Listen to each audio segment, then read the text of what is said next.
the Herdline News. Well, Stan Van Gundy, I just want to get to this really quickly. Stan Van Gundy has been announced as the new head coach of the New Orleans Pelicans. Young team. Yes, according to Woj, the Pelicans were sold on Stan's abilities as a teacher with a young roster and his history of building top defensive teams and his vision for the roster that's in place.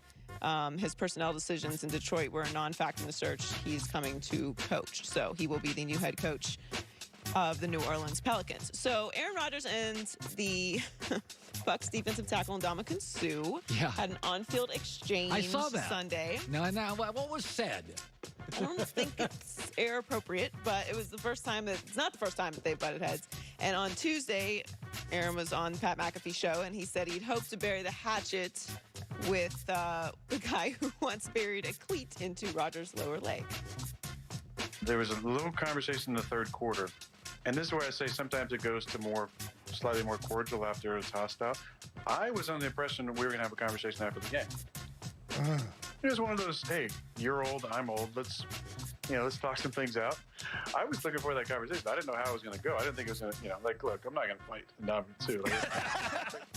I'm not going to fight Ndamukong Suh. Yeah.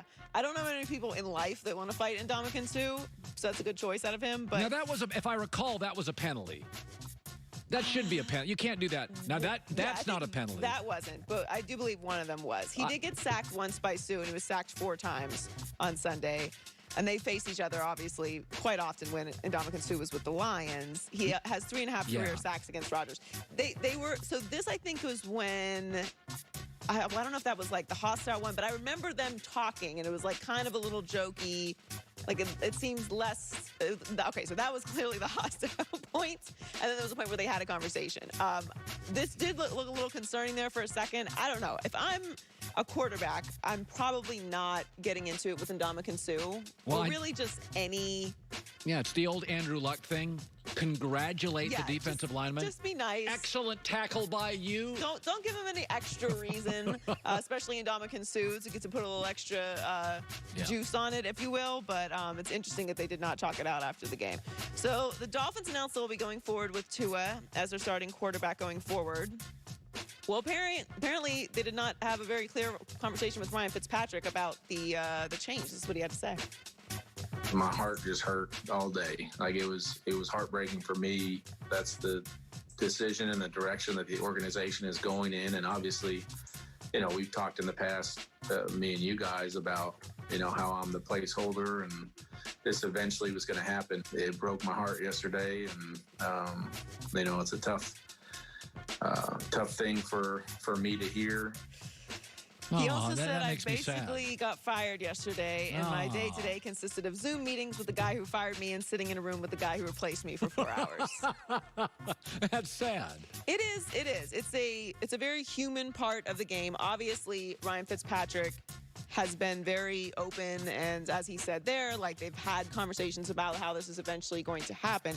It's kind of telling, though, that he didn't know that this was happening now. So that tells me if he is this hurt and surprised by the news, that tells me that the original plan wasn't to make this transition. Well, their schedule got changed. Their schedule got changed a little bit so that the bye week ends up different for Miami. Right. So this is earlier than he had expected. They probably wanted to start Tua. They probably, as the staff said, let's start him after the bye week, and the bye week moved up. Right. So it probably was a change. Yeah. Yes. So that tells me that this was not planned weeks ago. Like this is a fluid situation. It does. It hurts to hear that, obviously, because he loves football. He's been incredible for the team. Again, I know Dolphins fans are freaking out. Like they're so excited to get this wild card bid.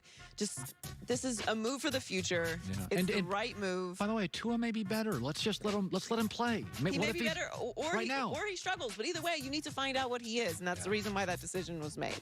So the Dodgers defeated Tampa Bay Rays by 8-3 in last night's Game 1 of the 2020 World Series.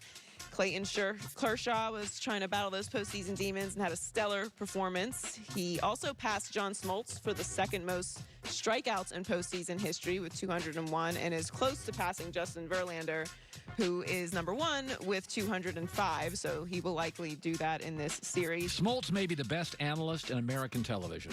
He may be the best any sport, anybody. He may be as good as anybody that's ever done it. He is incredible. Betts also went. Mookie Betts had an amazing night. Went 2 for 4 with a home run and a walk. He also stole 2 bases. One of those got America free tacos, so everyone was very excited about that. Yes. They stole 3 bases that inning in total, which made them the first team since 1912 to do that in a World Series. To your point, old school baseball. Great. But we love it. So tune in tonight to FS1 at 7 Eastern for World Series Game 2 pregame, and follow us over to Fox at 7:30 Eastern for Game 2 of the World Series. Great stuff. Joy with the news. Well, that's the news. And thanks for stopping by.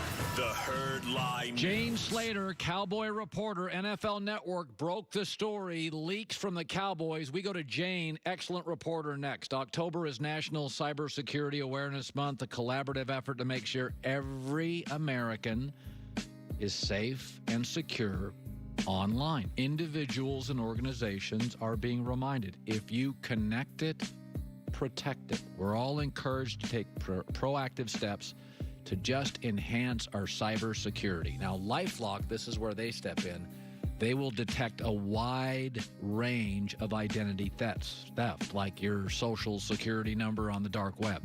They detect info potentially being compromised. They will send you an alert from one of their domestic agents. They can't prevent all theft or monitor all transactions, but they'll spot stuff you can't and solve issues you could not. Want to save 25% off your first year? Go to 1-800-LifeLock code HERD. 1-800-LifeLock code HERD. Or go to lifelock.com, same code, HERD.